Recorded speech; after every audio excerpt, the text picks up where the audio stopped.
اعوذ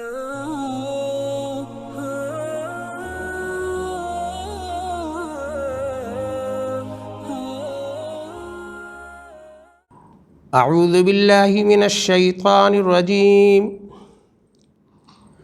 بسم اللہ الرحمن الرحیم یا ایہا الذین آمنوا ارکعوا واسجدوا وعبدوا ربکم وفعلوا الخیر لعلکم تفلحون وجاہدوا فی اللہ حق جہادہ هو اجتباکم وما جعل علیکم فی الدین من حرج ملت ابیکم ابراہیم هو سماکم المسلمین من قبل وفی هذا لیکون الرسول شہیدا علیکم وتکونوا شہداء علی الناس فاقیموا الصلاة وآتوا الزکاة واعتصموا باللہ هو مولاکم فنعم المولا ونعم النصیر۔ اے لوگو جو ایمان لائے ہو، رکوع اور سجدہ کرو، اپنے رب کی بندگی کرو اور نیک کام کرو، شاید کہ تم کو فلاح نصیب ہو۔ اللہ کی راہ میں جہاد کرو جیسا کہ جہاد کرنے کا حق ہے۔ اس نے تمہیں اپنے کام کے لیے چن لیا ہے اور دین میں تم پر کوئی تنگی نہیں رکھی۔ قائم ہو جاؤ اپنے باپ ابراہیم کی ملت پر۔ اللہ نے پہلے بھی تمہارا نام مسلم رکھا تھا اور اس قرآن میں بھی تمہارا یہی نام ہے، تاکہ رسول تم پر گواہ ہو اور تم لوگوں پر۔ پس نماز قائم کرو، زکوٰۃ دو اور اللہ سے وابستہ ہو جاؤ۔ وہ تمہارا مولا بہت ہی اچھا ہے، وہ مولا وہ بہت ہی اچھا ہے، وہ مددگار۔ سورہ حج کی آخری دو آیات 77-78 کی تلاوت اور ترجمہ یہ آپ کے سامنے پیش کیا گیا۔ سورہ حج یہ 17ویں پارے میں ہے اور اس کے بارے میں مفسرین کے درمیان اختلاف ہے کہ یہ مکی ہے یا مدنی ہے۔ دراصل بات یہ ہے کہ اس کی کچھ آیات مدنی ہیں اور زیادہ تر آیات مکی ہیں، اسی لیے اس کے ٹائٹل پر کئی لوگوں نے اسے مکی لکھا ہے، کئی لوگوں نے اسے مدنی لکھا ہے۔ مولانا امین حسن اصلاحی صاحب نے اسے مکی بتایا ہے، سید قطب شہید رحمہ اللہ نے اسے مدنی بتایا ہے، ابن کثیر نے اسے مکی بتایا ہے اور بعض دوسری تفسیروں میں اسے مدنی کہا گیا ہے۔ مولانا مودودی رحمۃ اللہ علیہ نے تفہیم القرآن میں کے مقدمے میں ان باتوں کو اچھی طرح سے واضح کیا ہے کہ اس کے مدنی اور مکی ہونے میں اختلاف کیوں ہے، اور اصل بات یہ ہے کہ یہ مکہ معظمہ کے بالکل آخری زمانے میں نازل ہوئی، جس میں اتمام حجت کا اسلوب ہے، اور اس میں چونکہ حج اور جہاد کی آیات ہیں جو لازمی طور پر مدینہ منورہ میں ہی نازل ہوئیں، تو یہ مکی اور مدنی دونوں زمانوں کی آیات اس میں ہیں، اور ایسی اور بھی صورتیں ہیں جن میں دونوں زمانوں کی آیات ہیں۔ اس سورہ کے مضامین کو مولانا مودودی رحمۃ اللہ علیہ نے 3 حصوں میں تقسیم کیا ہے کہ اس کے مخاطب 3 طرح کے لوگ ہیں۔ ایک وہ جو اسلام کے دین کے رسول پاک صلی اللہ علیہ وسلم کے کٹر مخالفین مشرکین ہیں، ان کو اس میں ایڈریس کیا گیا ہے اور ان کو ان کی غلطیوں سے آگاہ کر کے ڈائریکٹ اتمام حجت کیا گیا ہے۔ اس میں مذبذب جو مسلمان ہیں ان کی ذہن سازی کی گئی ہے، اور اس میں جو لائق مسلمان ہیں، صالح مسلمان ہیں، دین پر قائم مسلمان ہیں، جد و جہد کے لیے تیار مسلمان ہیں، ان کو مخاطب کیا گیا ہے۔ یہ جو 2 آیات آپ کے سامنے جن کی تلاوت کی گئی ہے، اس میں ایسے ہی مسلمان مخاطب ہیں جو خود اللہ کی نگاہ میں، اللہ کے رسول صلی اللہ علیہ وسلم کی نگاہ میں، قرآن کی نگاہ میں لائق ہیں، اور یہی اس بات کے مستحق ہیں کہ اللہ کے دین کے یہ وارث اور نگہبان بنیں، اور ان کو ان آیات میں وہ کردار بتایا گیا ہے کہ یہ کیا کچھ کریں گے کہ یہ دین کی نگہبانی کے، نبی کی وراثت کے یہ حقدار ہو سکیں گے، اور ان کی جد و جہد اور ان کی کوششوں سے دین جو ہے وہ دنیا میں اس کا پیغام پہنچے گا اور دین کو سربلندی حاصل ہوگی۔ ان آیات کی بہت مختصر لفظوں میں اور سادہ انداز میں اس کی مختصر سی تشریح آپ کے سامنے پیش کی جاتی ہے۔ پہلی آیت یا ایھا الذین آمنوا ارکعوا واسجدوا واعبدوا ربکم وافعلوا الخیر لعلکم تفلحون، یہ بعض ائمہ کے نزدیک سجدے کی آیت بھی ہے، لیکن امام ابو حنیفہ رحمۃ اللہ علیہ کے نزدیک یہ سجدے کی آیات میں نہیں ہے، ان 14 آیات سے الگ ہے۔ مولانا مودودی رحمۃ اللہ علیہ نے دونوں طرح کے طبقات کے دلائل بھی دیے ہیں، جن لوگوں کو تفصیل جاننا ہے وہ ان کا مطالعہ کر سکتے ہیں تفہیم القرآن کا۔ یا ایھا الذین آمنوا، ایمان والوں کو مخاطب کیا گیا ہے، اور یہ کہا گیا ہے کہ ارکعوا واسجدوا، رکوع کرو اور سجدہ کرو۔ رکوع اور سجدہ کی تعبیر نماز کے لیے ہوتی ہے۔ کوئی کامیابی حاصل کرنی ہے، بڑی کامیابی حاصل کرنی ہے، بڑے مشن کی طرف جانا ہے، تو آپ کو آغاز اس کا نماز سے کرنا ہوگا، رب سے لو لگانا ہوگا، رب کے سامنے جھکنا ہوگا، ہاف بھی اور فل بھی، کمر بھی جھکانی ہوگی اور پیشانی بھی اللہ کے سامنے اللہ کی زمین پر رکھنی ہوگی۔ یا ایھا الذین آمنوا ارکعوا واسجدوا، یہ عبادت کا جو فلسفہ ہے اور اللہ سے رجوع کی جو اصل کیفیت ہے وہ نماز کی کیفیت ہے، اور جب اس طرح سے ترغیب ہوتی ہے تو فرائض نماز کے علاوہ وہ جو نوافل نمازیں ہیں اس میں اس کی طرف خاص طور سے ترغیب ہوتی ہے۔ ارکعوا اسجدوا جب کہا جاتا ہے تو اس میں تعدیل بھی ہے، اور اس میں رکوع اور سجدہ میں اللہ کے حضور پڑ جانے کی جو کیفیت ہے وہ مطالبہ بھی ہے۔ پھر واعبدوا ربکم، اپنے رب کی عبادت کرو، پرستش کرو، نماز میں بھی اور نماز کے باہر بھی جو کام کرو وہ اللہ کی عبادت کے لیے ہو، اللہ کی رضا کے حصول کے لیے ہو، اللہ کے قانون کو نافذ کرنے کے لیے ہو، اور جو کچھ بھی ہو وہ ثواب کی اور عبادت کی نیت سے ہو۔ وفعلوا الخیر، اور پھر اب کام یہ ہے اس امت مسلمہ کا جو اللہ کے رسول صلی اللہ علیہ وسلم کی نگاہ میں اچھے لوگ ہیں، صالح لوگ ہیں، ان کا جو نبی کی وراثت کا دعویٰ کرتے ہیں ان کا، کہ وفعلوا الخیر، بھلائی کے پھیلانے میں لگ جائیں۔ اس کا نتیجہ اللہ تعالیٰ نے یہ بتایا کہ لعلکم تفلحون، تاکہ پھر تمہیں کامیابی ملے، سرفرازیاں تمہیں ملے، تمہیں اللہ کی رضا اور خوشنودی ملے، اللہ کا انعام ملے۔ نماز، عبادت اور فعل خیر، یہ 3 بنیادی چیزیں ہیں۔ اسی کی تفسیر اگلی آیت میں آ رہی ہے کہ وفعلوا الخیر کیا ہے۔ نمازیں ہم لوگ آج کل رمضان کے مہینے میں ہیں، روزہ بھی رکھ رہے ہیں، نمازیں بھی پڑھ رہے ہیں، قرآن بھی پڑھ رہے ہیں، عبادت بھی کر رہے ہیں، اور ایک بڑی آفت سے 2-4 بھی ہیں۔ تو کیا کرنا چاہیے؟ رمضان کو پا کر کے ہمیں معتکف ہو کر کے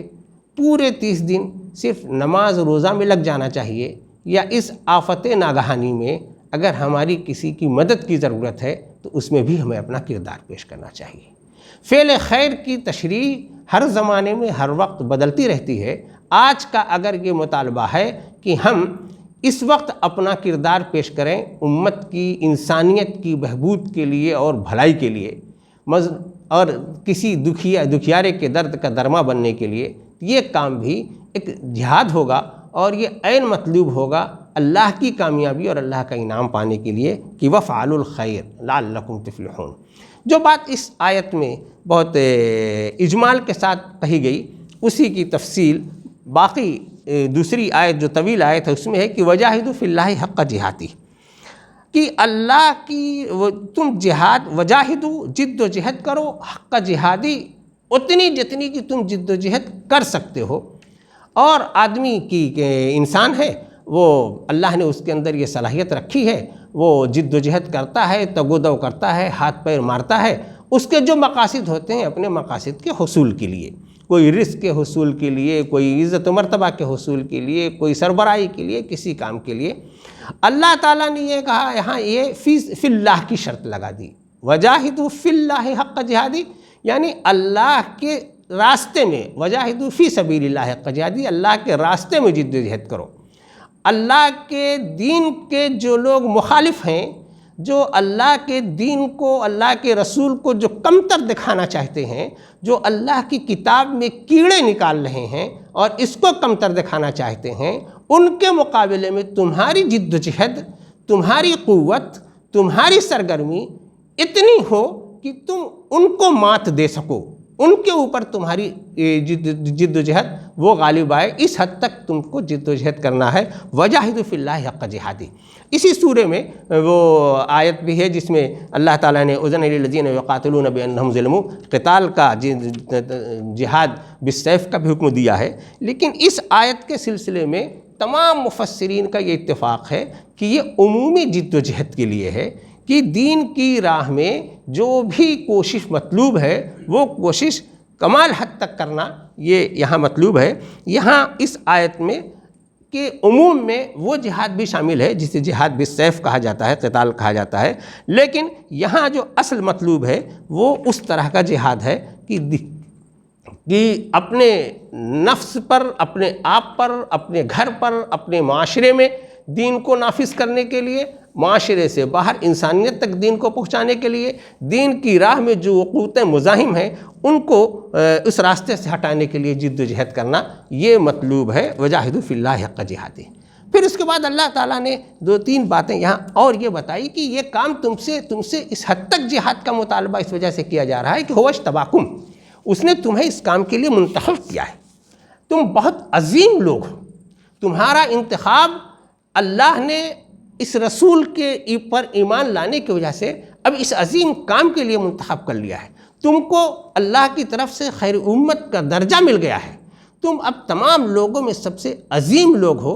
وَهُوَ اجْتَبَاكُمْ، اللہ تعالیٰ نے تمہارا اس کام کے لیے انتخاب کیا ہے، جس کام کے لیے انتخاب کیا ہے وہ دین کو سمجھنا، دین کو سمجھانا، دین کو اپنی شخصیت میں اور اپنے معاشرے میں اتارنا۔ اور وَمَا جَعَلَ عَلَيْكُمْ فِي الدِّينِ مِنْ حَرَجٍ، یہ جان رکھو کہ اس دین کو اختیار کر لینے کے بعد یہ دین کوئی بہت مشکل چیز نہیں ہے،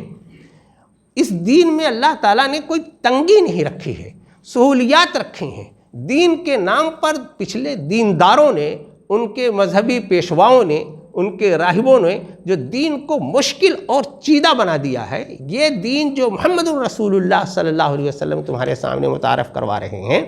یہ بہت آسان ہے، قابل عمل ہے، پوری اس میں ہمیشہ تک باقی رہنے کی صلاحیت ہے، اور اس میں کسی طرح کی کوئی بہت بڑی ایسی پریشانی نہیں ہے جس میں جس کا اس کے پاس حل نہ ہو۔ وَمَا جَعَلَ عَلَيْكُمْ فِي الدِّينِ مِنْ حَرَجٍ، اس کی تفصیلات ہم لوگوں کو اس میں پڑھنا چاہیے تفہیم القرآن میں، اور سید قطب شہید میں کی فی ذرائع القرآن میں، جو بہت اس میں دین کا جو فلسفہ ہے، دین کا یسر ہونے کا جو نظریہ ہے، اور دین اور دینی اقدار کو آگے بڑھانے میں جو سہولیات اور تسہیل کا جو رویہ ہے اس چیز کو ہمیں سمجھنا چاہیے۔ دین کو اگر کسی زمانے میں کوئی دینی پیشوا مشکل بنانے پر اتر آئے تو گویا وہ اس آیت سے، اس دین کی روح سے وہ انحراف کرتا ہے، تو اس مذہبی پیشوا کو چھوڑ کر کے دین کی اس حقیقی روح کو سمجھا جائے گا۔ اللہ کے رسول صلی اللہ علیہ وسلم نے حج ایک مرتبہ کیا، اس حج میں آپ نے لوگوں کو یہ ترغیب دی کہ خذوا عنی مناسککم، مجھ سے حج کے مناسک تم لوگ سیکھو۔ اور کوئی صحابی کسی طرح سے کوئی کام پہلے جو کرنا تھا بعد میں کیا، بعد میں کرنا تھا پہلے کر لیا، تو سب لوگ آتے تھے رسول پاک صلی اللہ علیہ وسلم کے ساتھ اپنا قضیہ رکھتے تھے کہ ہم سے ایسا ہو گیا، اور آپ یہ کہتے تھے کہ افعل ولا حرج، ٹھیک ہے، کوئی بات نہیں۔ اس دین میں سہولت ہے، اور اس دین میں اس طرح کی بڑی گنجائشیں ہیں، تو یہ دین جو تمہیں اللہ کی نعمت کے طور پر ملا ہے، یہ ایک آسان دین ہے، قابل عمل دین ہے، تازہ دین ہے، قیامت تک رہنے والا دین ہے، اور اس میں کسی طرح کی کوئی دقت نہیں ہے۔ ملت ابیکم ابراہیم هو سماکم المسلمین من قبل وفی ھذا لیکون الرسول شہیدا علیکم وتکونوا شہداء علی الناس، اپنے باپ ابراہیم کے دین پر قائم ہو جاؤ۔ حضرت ابراہیم نے تمہارا نام سب سے پہلے، اس سے پہلے مسلمان رکھا، اور قرآن مجید میں بھی تم کو یہی کہا گیا ہے۔ یہ ایک بات یہ ہے، اور اس میں زیادہ وقت لگانے کی ضرورت نہیں، کہ حضرت ابراہیم علیہ السلام نے بھی اپنی قوم کو مسلمان کہا، اس سے پہلے کہ انبیاء نے کے ہاں بھی مذہب اسلام ہی تھا، اور رسول پاک صلی اللہ علیہ وسلم کے ماننے والے بھی مسلمان ہوں گے۔ جو لوگ نہ دوسری قوم کوئی جو ہے ابراہیمی، موسوی، عیسوی کے نام سے جانی جاتی ہے، اور نہ محمد صلی اللہ علیہ وسلم کو ماننے والوں کو محمدن کہنا درست ہے، یہ مسلمان ہیں، اور یہی ان کا اصل شعار ہے۔ اس کے بعد کی جو بات ہے وہ زیادہ اہم ہے، اور یہی وہ بنیادی نظریہ ہے دین کا، اور یہی وہ بنیادی فلسفہ ہے جس کو سمجھنے کی ضرورت ہے کہ یہ جو تم کام کرو گے، جس کام کے لیے تم کو منتخب کیا گیا ہے، وہ یہ ہے کہ لِيَكُونَ الرَّسُولُ شَهِيدًا عَلَيْكُمْ، رسول تمہارے اوپر دین کی گواہی دے، دین کو پہنچائے، قرآن کو پہنچائے، اللہ کے قانون کو پہنچائے، اللہ اس دنیا کو، اس کائنات کو کس طرح کی بنانا چاہتا ہے اس کا جو نظریہ وہ تم تک پہنچائے۔ اور اس کے بعد رسول کے بعد یہ کام رسول سے نے جن لوگوں کو دین پہنچایا، صحابہ، اور صحابہ کے بعد صحابہ کے ذریعے جن لوگوں تک دین کو پہنچا، تسلسل کے ساتھ جو اس امت میں نبیوں کے وارث ہیں، وَتَكُونُوا شُهَدَاءَ عَلَى النَّاسِ، تم اس دین کے گواہ بنو تمام لوگوں پر۔ یہ بنیادی آیت وہ ہے جس پر دعوت دین کی بنیاد ہے۔ یہ ہم لوگوں نے قرآن مجید میں اس مضمون کی جو دوسری آیات ہیں، امۃ وسطا لتکونوا شہداء یا کنتم خیر امۃ اخرجت للناس، یہ بھی، اور اس بات کی بہت اچھی تشریح مولانا مودودی نے شہادت حق جو کتاب چاہے اس میں کی ہے، اس کی روشنی میں اس آیت کو ہمیں ایک مرتبہ پڑھنا چاہیے کہ یہ کوئی اختیاری چیز نہیں ہے کہ ہم اپنے کاموں کے ساتھ دین کی دعوت کا کام بھی کر سکتے ہیں اور نہ کریں تو بھی کوئی حرج نہیں، بلکہ امت کے ہر فرد کی بنیادی ذمہ داری ہے کہ جو دین اس تک پہنچ گیا ہے وہ دین اب اس کے پاس امانت ہے، اور اب وہ عامۃ الناس تک، ان تمام لوگوں تک جن تک دین نہیں پہنچا ہے ان تک اسے دین کو پہنچانا ہے۔ رسول تمہارے اوپر گواہی دے گا، تم رسولوں کے اوپر گواہی دو گے۔ لوگ حج کرنے کے لیے جاتے ہیں، مدینہ منورہ جاتے ہیں، روضہ اطہر کے سامنے کھڑے ہوتے ہیں، تو وہاں جا کر کے روضہ اطہر کے سامنے کھڑے ہو کر کے اللہ کے رسول صلی اللہ علیہ وسلم سے کچھ مانگا نہیں جاتا کہ آپ ہمیں یہ دے دیجئے، جنت دے دیجئے، اولاد دے دیجئے۔ وہاں جا کے یہی کہا جاتا ہے کہ اللہ یا رسول اللہ بلغت رسالت، آپ نے رسالت کا حق ادا کر دیا، آپ نے پیغام کو پہنچا دیا، آپ کا پہنچا ہوا پیغام ہم تک پہنچ گیا، یعنی آپ نے تبلیغ دین کا، آپ نے دعوت دین کا، آپ نے شہادت حق کی شہادت کا حق ادا کر دیا ہے، اب ہم بھی اس کام کو یہ کرتے رہیں گے۔ جو یہ فلسفہ جو اختیار کر، یہ دین جو اختیار کر لے، دین کے اس فریضے کو جو شخص اختیار کر لے، اس کے بعد اس پر بنے رہنے کے لیے اسے چند کام اور کرنے ہیں۔ یہ چند کام اور اگر وہ کرے گا تو اس کے اندر طاقت آئے گی، توانائی آئے گی، اس کا مشن آگے بڑھے گا، اس کے بغیر وہ مشن آگے نہیں بڑھ سکتا۔ وہ بات ہے فاقیم الصلاۃ، اقامت صلاۃ، نماز قائم کرنا ہے۔ نماز کے قیام کا جو طریقہ مسجدوں میں جماعت کے ساتھ ہے، وہ جو اللہ کے رسول صلی اللہ علیہ وسلم نے رمضان کے حوالے سے کہا کہ من قام رمضان ایمانا واحتسابا غفر له ما تقدم من ذنبہ، یا اقامت صلاۃ میں وہ جو لیلۃ القدر کی تلاش میں خوب خشوع و خضوع کے ساتھ اللہ کے حضور جھک کر کے نماز پڑھنا ہے۔ میرے بھائیو، اس طرح کی نمازیں مطلوب ہیں، اور یہ نماز دین کی سرفرازی کے لیے، اللہ کی مدد آنے کے لیے بہت ضروری ہے۔ یہاں عبادات میں دو ہی بات کہی گئی کہ اقیم الصلاۃ، پھر یہ کہا گیا کہ وآتوا الزکاۃ، زکوٰۃ ادا کرو۔ اس کے بعد نماز کے وقت پر نماز پڑھ لے، سال میں ایک مرتبہ زکوٰۃ فرض ہو جائے، زکوٰۃ ادا کر دے، یہ کافی نہیں۔ وَاعْتَصِمُوا بِاللَّهِ، اللہ کی رسی کو ہمیشہ ہمیشہ کے لیے 24 گھنٹے کے لیے مضبوطی سے پکڑنا ہے۔ تعلق باللہ، دین سے اگر وابستہ ہوئے تو دین کا جو یعنی جو بنیادی مطالبہ ہے وہ یہ کہ اللہ کا دین، اللہ کی رسی، اللہ سے تعلق، اللہ سے رشتہ، یہ ہمیشہ ہمیشہ کے لیے بن جائے۔ کچھ مانگنا ہو اس سے مانگیں، کچھ امید کرنا ہو اس سے کریں، کوئی فریاد ہے وہ اس کے سامنے رکھیں، اس کی طرف سے کوئی آزمائش آئے تو اس پر ثبات دکھائیں۔ یہ واعتصموا باللہ کا مطلب ہے۔ اور پھر اللہ تعالیٰ نے یہ فرمایا کہ ہوا مولاکم، وہ تمہارا بہت چاہنے والا ہے۔ جو لوگ اللہ کے لیے اپنے آپ کو خاص کریں گے، اللہ ان کا نگہبان ہوگا، مولا ہوگا، اور کتنا بہترین مددگار ہے وہ، نعم النصیر، اور کتنا بہترین وہ مددگار ہے۔ ان آیات کو، جو دو آیات ہیں، اگر ہم لوگ آج کے حالات میں جو تحریکی کارکنان ہیں وہ، اور تحریک سے باہر جو مسلمان ہیں وہ، اس کی روشنی میں اس کو آئینہ بنا کر کے ہمیں اپنا جائزہ لینا چاہیے۔ مطالبہ کیا ہے کہ اللہ سے لو لگانا ہے، یا ایھا الذین آمنوا ارکعوا واسجدوا واعبدوا ربکم، عبادت کو شعار بنانا ہے، فعل خیر اچھا کام کرنا یہ امت کی پہچان بننی چاہیے۔